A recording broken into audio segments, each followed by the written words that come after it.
That was I said I was going to play that today. Pure Prairie League, and that was Angel Number 9. I guess they're like a country band, but that was the song that Mick Ronson did a version of. I like the Mick Ronson one better, but that ain't bad, that one. I mean, that was the original. And yeah, that was it. And we got Brad. I'm going to pay you to say it right. Silberling. Silberling, yeah. Silberling, like silver. Silver wings if I run for office one There day. you go. There you go. How are you, buddy? I'm really good. I'm happy to be sitting back across from the most natural actor I've ever directed. Yeah, see? Here. I didn't even have to pay him for that. It was funny, though. What was that? I forgot it already. Yeah. We did. Yeah, you were a huge part of the pilot for No Tomorrow, Yes. which was on 2 seasons ago. Yes, and it's on Netflix. You can right? watch it on Netflix. Can see Jonesy on Netflix. Yeah. And I was in a scene where we're playing the White Snake song. Again we and go again. Exactly. Yeah. Again and again. Yeah. Tori Anderson, the actress. Yeah. Whose character is incredibly shy, has to get up and join the band. Yeah. That's right. And you call her up, and you don't have a lot of faith in her initially. Yeah. That was good. That was fun. Yeah, it was very fun. How did I get that gig? I love it. It's nice to know whether or not you got to keep your agent, right? It's like, should I I keep don't him? have an Should I agent. not? I don't have Well, an there agent. you go. That tells you. So I don't care. It was me. You- I reached out. I was like, because I knew I wanted just somebody. I just wanted a great personality in that scene, and somebody who's sort of the impresario of that club, that bar. Yeah. So I said, how do we get to Jonesy? And so they went, oh, we'll figure it out. And Yeah. it was that simple. See, and I didn't take 10%. No. It's fantastic. I don't think I got any money either. That's true. Oh, actually, I got a little bit when I did a voiceover. I think I got That's right. $10 or Yeah, you something. get come in and do a little bit ADR. Hollywood. So, this is great, man. But you've done a few features, right? I have indeed. Yeah, I Moonlight Mile with Jake. Gyllenhaal, Yeah. Baby Jake. Then that was his second picture. Dustin Hoffman, Susan Sarandon. We did City of Angels before that with Nicolas Cage and Meg Ryan. Meg and Land of the Lost. Yeah, which was Will Ferrell, and then Lemony Snicket, which was Jim Carrey. Yeah. Whom I adore. And then Casper was the first picture, which was, that was 1995. You must be a good director then with all this stuff under your belt. I stumble from job to job somehow, You directed me good, though. I'm glad to hear that. You let me do me thing. You did, and you did it well, but I did love that you were like, I'm a natural, right? Yeah. Yeah. And I said, this is very true. See? Now, this one is just come out. Exactly. Ordinary Man. Could you not have found a smaller device to watch the film on? I have an iWatch, and you probably can borrow that. Oh, man. Well, like I said, I normally, when I watch things, you go to the, what is it called? Yeah, The monitoring. Right, they mirror On your to Apple TV, right, yeah. And right. I mean, I've watched 1,000 things, but this, for some reason, only would have the sound. It wouldn't have the thing. So I'm in bed like at 11 o'clock last night on the side of my bed watching it. Literally watching it. It was great, but I just fell asleep. Oh, my God. Not because it was boring. Of course not. Thank you. Have you tried watching a movie on a little iPhone? I have not had that pleasure yet. I hope not to. No, and this one's a very intimate movie, too. So, yeah, I could certainly do better than a Xanax for you. That's yeah. good. But it was great, man. Ben Kingsley is Ben Kingsley. He is that. I mean, it's a two-hander, and so it was going to all be about those actors. And the part is wildly complex and ugly at the same time. He's playing a fugitive war criminal, hiding in plain sight, incredible ego, just somebody who loves to dominate and subjugate and seduce. And so he finds a kind of a perfect foil, this young woman who walks through his door. It's Hera Hilmar. So you were saying it was reminding you a bit of Ben from Sexy Beast, and it's like all things. Yeah, it's got that element of him that's like a rabid dog, and also the most deadly charming. Yeah. And you find yourself uncomfortably enjoying him and being entertained by him. Yeah. 'Cause you're like, what's he going to do next? Yeah. Does he? Is he? Is it based on a true story? It's based on a true circumstance that is the character's kind of a composite. In the Balkans, the former Yugoslavia, after the wars ended, in the city of Belgrade in Serbia, there were famously two fugitives who were just hiding in plain sight. I mean, it was embarrassing for the international community because everybody knew where they were. One was a general, Ratko Mladic, and the other was essentially a politician, this guy, Radovan Karadzic. And they were moved like chess pieces from apartment to apartment, house to house. But what I got when I was reading accounts about them was that this guy, Mladic in particular, was a huge pain in the ass. Yeah. It was like he didn't have thousands of troops to command. He only had a couple of people left and just would bug the hell out of them. Yeah. So they got so tired of him, they finally found him his own apartment and stuck him in there. Yeah. And they, in real life, provided him just with groceries and phone cards and a maid. And I was like, yeah. Who's the maid? Yeah. What's that relationship? And so the core of that idea inspired me, and I couldn't write it right away, but then I finished Land of the Lost, actually, and then I went off and wrote the picture, and then I sent it on to Kingsley, who was a worker, and I was sitting with him within 5 days. And I just said... He liked the script. He did. He's awesome because he's warm, but he's very, there are tests. And the test, I sat down, he said, so this is your script. You wrote the script. And I looked behind me and was like, yeah, no, it's me. I'm right here. Yeah. And he said, terrific. And he's always searching for an archetype. So he said, great. So there once was a king who was visited by... Finish that sentence. Yeah. Immediately. What did you say? Well, You said, no, no, no, no, no, no, no, no, no, no, no, no, no. That would have been the good response, exactly. Oh, my God. I took a minute, and I thought, okay, well, this could be the end of the meeting very quickly. So I thought about it. I realized what he was doing, and I thought, okay, he's looking for an archetype. And I said, there once was a king who was visited by his own country, its past and its present and its future, and worried for his place in it, he decided to take it hostage.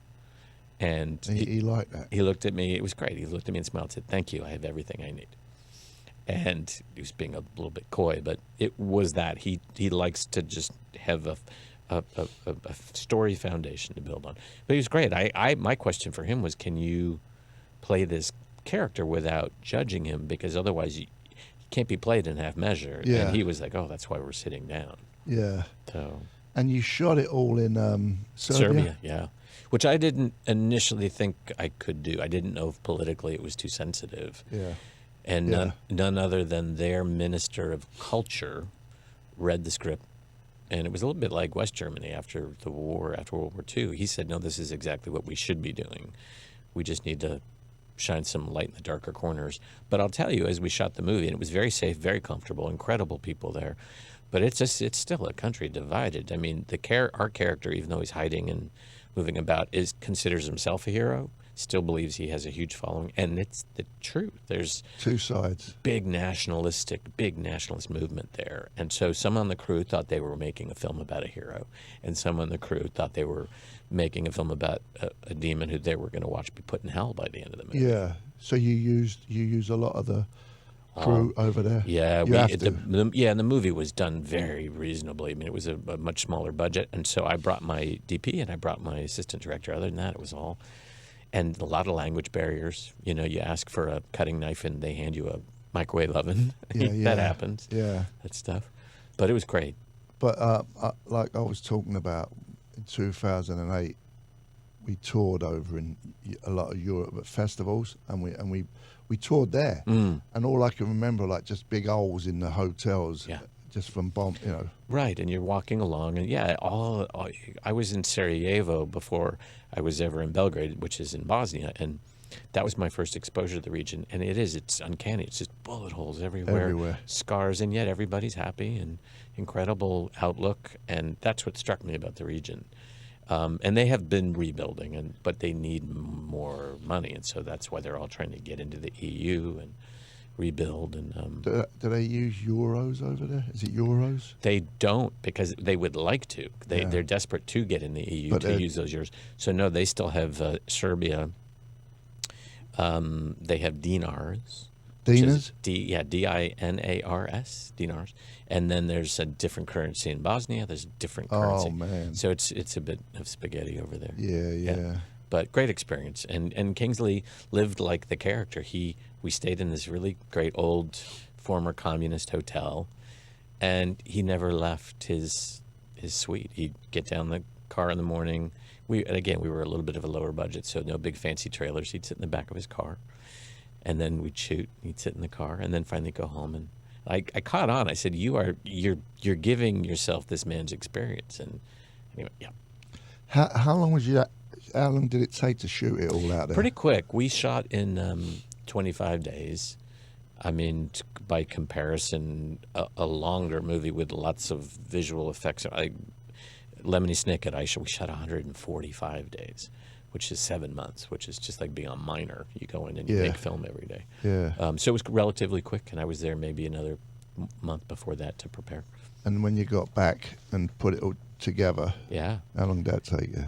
Quick. Yeah. I cut fairly quickly. I think we were cut within 6 weeks, and then you got to go through and do your sound and your mixing. And I didn't know the composer on the picture, who's incredible, Chris Beck. His brother is an incredible solo pianist named Chili Gonzalez, and Chili's got a huge following in Europe. Solo albums. I didn't know him. Yeah. But Peter Serafinowicz, the actor who is the third actor in the movie, said to me, "You gotta listen to this cat. He's amazing." And Christoph Beck said, "I've been looking for a film to do with my brother." Oh, well done. Fantastic score. Well done. The movie we're talking about is called An Ordinary Man, which you can see. Yeah, any all VOD. theaters? Yeah, basically you can see theaters at this point on its way out of theaters, except for art houses, but VOD. So you got your, as you say, iTunes and any of your VOD platforms, cable, Spectrum, all those sorts. So it's on iTunes now? Yes. Oh, I'll just get that then. There you Instead go. of trying to watch it on my bleeding iPhone There you and go. falling asleep. We're going to play the Rolling Stones, Moonlight Mile. We're here with my guest, Brad Silberling. Is that right? You just scored perfect. That's a tough one. Do you get people messing that name up a lot? I rarely get onto a film lot very easily. Yeah, I can guess the 3 misspellings very quickly. Yeah. Well, that was a good bit of chat. Let's play the Rolling Stones. Jonesy's Jukebox, KLOS. Into Jonesy's Jukebox, KLOS. That was the Beatles, Babies in Black. And before that was the Rolling Stones, Moonlight Mile. And we're here with my guest, Brad Silberling. Now, there's a connection with them two songs. Yeah, you nailed it. So in 2002, brought out a film starring Jake Gyllenhaal, Moonlight Mile, and it was a film that I wrote, but I wrote it under the title Babies in Black, and we shot the picture under the title Babies in Black, and you've heard the song now. Obviously, it's somebody pining for someone who's busily pining for someone else, and that was sort of a heart of the movie, and it was a deeper drama than that. It was basically people in mourning trying to find a chance to move on in their lives, but the studio just thought it would conjure up horrible images for the audience of dead babies. Babies in Black. Yeah. I kept saying it's a possessive, it's an apostrophe. They're like, yeah, it's not going to fly. So, but Moonlight Mile was a very important song in the picture, and it's so it was a nice handoff, and I'm thrilled with the title. But always, Dustin Hoffman, who's in the film, kept making me director chairbacks, and he'd strike out a name. He put Babies in Black. Nope, that one's gone. There was another moment where the studio was pitching a flip on the Beatles, like Goodbye Hello, for their title, and he put a line through that one. So he keep giving me different chairbacks. But always trying to find a central place for music in the movies. Do you find it hard being artistic and also dealing with, the money people? Is it always a push and pull?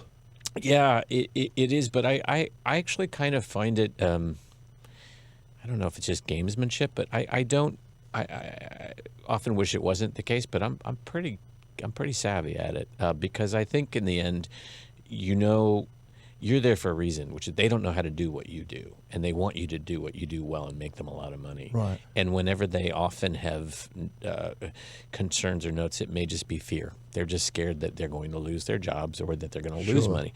So I just constantly look at it. How do I just find ways to communicate and reassure them so that they stay out of the way, and that we can do what we got to do. And so if you know what their concerns are, you can speak to them. Yeah. So I always say it's other people's money. You know, if I was doing it with my own money, I wouldn't have to deal with it. Yeah. But it's part of the price you pay. But I actually don't mind it. Have you done anything for Netflix?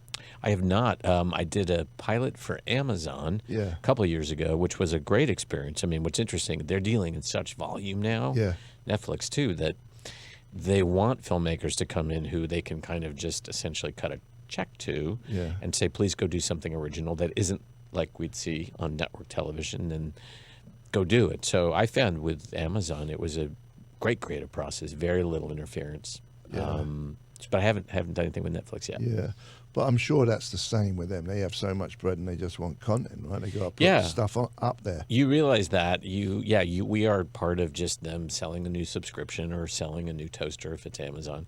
And we were very aware when we were doing the Amazon pilot, it's really about getting Prime subscribers. It's really not so much, but that's fine. Again, cool. We'll take that cash and try to go do something that we're really proud of. And so, it's all part of a circular game in a way. I'm available.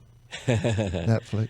Yeah. Well, we were just talking about you're working with Jake Gyllenhaal. That's fantastic. Yeah. It's in a new movie with Dan Gilroy, the same director who did the movie Nightcrawler. Yeah. And I had a scene with Jake. I love it. What was your first? When did you get dragged in front of the camera for the first time? Besides while you were playing the guitar.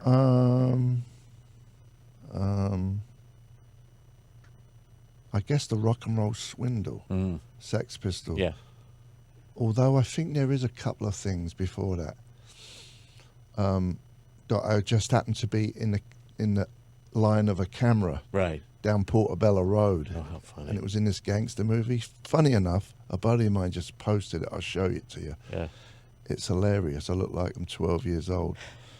But you're comfortable though, so you didn't. I'm comfortable. Yeah. I'm just not great at memorizing lines. That's the thing that gives me fear. Interesting. Is that didn't stop Marlon Brando, so you're in good company. I know. Just stick it on my forehead. That's it. What I got to say, it'd be great. We're going to visit the Duke when we come back. We're here with my guest Brad Silberling, who's got the new movie out, An Ordinary Man, which you can watch on Netflix, video on demand. Not net. I mean, not. It's just. You tell it. Yeah. See, I told you. Can't even remember me. I'm reading it and I can't even say it. Brando. VOD. So iTunes on all your VOD suppliers, satellite, all that good stuff. Yeah. Yes. Okay. Absolutely. We'll be right back. Thank you. This portion of Jonesy's Jukebox brought to you by Orkin. And if you want to go to the 2018 Billboard Music Awards on May 20th in Las Vegas, text the national word record to 64636. That's record to 64636 right now, and you could be on your way. We'll text you back to confirm your entry. Data messaging rates may apply. Don't text. Good luck. The Kinks, Celluloid Heroes, and this is all them two are dedicated to what we're talking about with Brad Silberling. Yes, indeed. I said it right. Yeah? Now it's just coming off the tongue. You're just natural, jamming. I got it. Exactly. Yes. Whose film, I'm Doing Your Job, is currently available video on demand in digital HD. An Ordinary Man, starring Ben Kingsley and Harry Hilmar. Yes. Yeah. I'm going to buy it for you. Thank you. When I get home and watch it on the big screen. Sure. Well, it worked. It worked last night. You're going to get another great night's sleep. Well, no, I think it was the watching it on the phone is what a put me postage asleep. stamp. It does kill filmmakers. It's so funny. You'll see when you see the rest of the film. You shoot these vistas and you worry about your exposure, and then you just see people in the back of an Uber on their phone, and that's like, there it is. Okay. When did you decide you wanted to get into the movie world? Do you have anyone in your family that's in? Yeah, though it was indirect. My father, who's not alive now, he passed away about 3 years ago. He was a documentary film producer. So he was working back in D.C. People don't know our government. We actually have our own propaganda agency. It's called the USIA, U.S. Information Agency. And what it does is it creates media to send around the world to educate people about our great democracy and our leaders. It's true. So he worked during the Kennedy administration making films about Kennedy. Sadly ended up making his, funeral procession film. So I was born in D.C., and God knows why in the 60s, there was a logical step from that to he was offered a job in network television as an executive, not as a producer. So when I grew up, he was working at ABC, and this is key. This is when they were making the Mod Squad. They were making some. They were like subliminal. They were very subliminal, Mod Squad. Yeah. Like they're really implanting how to act in it, Yeah. good and bad. Oh yeah, my God, yeah. Bizarre, right? Sure, because they were in theory hippies, but they were undercover hippies, and Yeah. so they were really working for the man. And oh yeah, very. But so he worked on Bewitched. He worked on all these fantastic shows. So I definitely started going and hanging out on the film lots when I was 5, 6, 7. Loved it. But again, he was an executive and was doing that. And then I was that kid who, in June of '75, I was 11. My dad was working at ABC. That they were in Century City at that complex that got mowed down a number of years ago, where the Plitt theaters were and where the Schubert Theater. There was a strip club in there, 2020. Absolutely. I love that place. There you go. The outside of it I liked. I don't know what it was like inside. Beautiful architecture. Well, yeah, gone. And I remember the cinema. That's Right. when you had the movie phone. Exactly. There was you pressed the Plitt. button. And that was then before there were big multiplexes. They had 2 theaters there, and they were huge. They're fantastic. So I bugged him to take me to work on opening day of Jaws, June of '75. And I went into the theater. It was like an 11 a.m. showing, watched the picture, and it was not sold out, but I was alone in my row. I was 11. Dad was upstairs, and I got about a third of the way into the film, and I was completely freaked out. Yeah. And yet I walked out of the theater, and I thought, okay, who has that job? Yeah. As much as I'd been around the process, it was the first time I really felt a director's hand. And so I took my dad's Super 8 camera that night. So I started making films when I was 11. I was Valley kid, so I was shooting up and down Ventura Boulevard. It was my back lot. There was one kid in the neighborhood. We were in this neighborhood that for some reason was in transition. A lot of older people. There was one kid, and that poor kid was in every movie I made. And he got wise by about the 9th film. He'd start yawning, and I'd say, "How much?" Yeah. And he'd say, $5. And then I was paying my first SAG actor that way. See, it starts at an early age, Yeah. the hustle. I'm telling you. But yeah. So what was the first thing you did then after doing all that? I got really sound advice, and my father was part of that. And he said to me, whatever, you want to do this. 2 things you got to do. Just go out and get an education. Don't study film. You love film. You can go to graduate school, but go do anything else. Whatever you want. English, political science, travel. Just do. And then also, there's a lot. I remember him saying to me, there are a lot of other nice boys who want to be directors. You got to start writing. So that is what I did. I was an English major, though I was impatient, and I did want to go to film school, grad school. So I did it in 3 years. I hustled my undergrad, but started writing as well. And so I went to UCLA Film School, the graduate school, made a thesis film there, and was fortunate by strength of that film. It was a half-hour film. I went under contract to Universal. They saw the film, and so the feature and the TV divisions put me under this old term deal. It was like right out of the 60s. And so that was to cover everything I did. I started, first opportunities were in television. Did a lot of work for who just passed away, great man, Stephen Bochco. I directed over the course of 3 years, I don't know how many episodes of a number of different programs. And then Steven Spielberg, who had been under contract at Universal, happened to catch one of the shows that I directed, and I got a phone call. And so I went and sat with Steven, who was amazing, because he said, I'm going to tell you about your last 3 years. And he described just almost every day I'd gone through because he'd had the same experience. And he said, I could see you were trying to make a movie here, and I'd like to help you do it. Wow. So then that's how Casper happened. He exec produced Casper, and he said, I know you don't have any animation experience but you're technically savvy. The movie needs what your art is, and go make that movie. Which I always just wonder what that phone call was like to the studio. You're going to, first timer going to make a $65 million movie. And, but that's how it all got started. And so it's been a great journey back and forth since then between movies and television. Did Quinn Martin ever call you? No, those great shows were not on the air anymore. And I always wanted a Quentin Martin production. Yeah. Yeah. I have a thing. I always say his name. I love it. And when I was doing it on the old station, I would always say his name. And one day his daughter or his boy called up and said, why does he keep saying my dad's name? Oh, wow. It's fantastic. Absolutely. A Quinn Martin production. Isn't it the best? The best. You know who, and I don't think I'm misgiving, or it's not the right attribute. Mike Connors, who just passed away this year, was my neighbor for 20 years. Hang on. Mike Connors. Mannix. Oh, yeah. And I feel like Mannix was a Quinn Martin show. If not, it should have been. Yeah. But The Streets of San Francisco, The all Fugitive. those. Yeah, absolutely. But you know what? There's this channel called Me TV. It's a new TV, and all they play is old stuff. I like The Rifleman. Sure. Chuck Connors. Chuck Connors, The Rifleman. Great main title. Just repeating rifle. It's so good. It's so good. I love that stuff. And the Wagon Train. Sure. Banana. I was going to say bananas. I said banana. Bonanza. And all that stuff. I love it. I used to, Highway Patrol, all those shows. Are we going to knock it on the head? Yeah.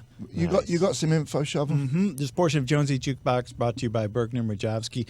And right now we have tickets to give away. KLOS and Jonesy's Jukebox welcomes Deep Purple with Judas Priest to 5 Point Amphitheater September 27th.